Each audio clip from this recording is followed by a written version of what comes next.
كذبت قبلهم قوم نوح فكذبوا عبدنا وقالوا مجنون وازدجر فدعا ربه أني مغلوب فانتصر ففتحنا أبواب السماء بماء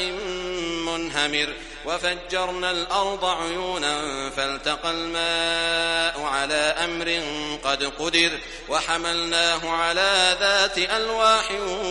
ودسر تجري بأعيننا جزاء لمن كان كفر ولقد تركناها آية فهل من مدكر فكيف كان عذابي ونذر ولقد يسرنا القرآن للذكر فهل من مدكر.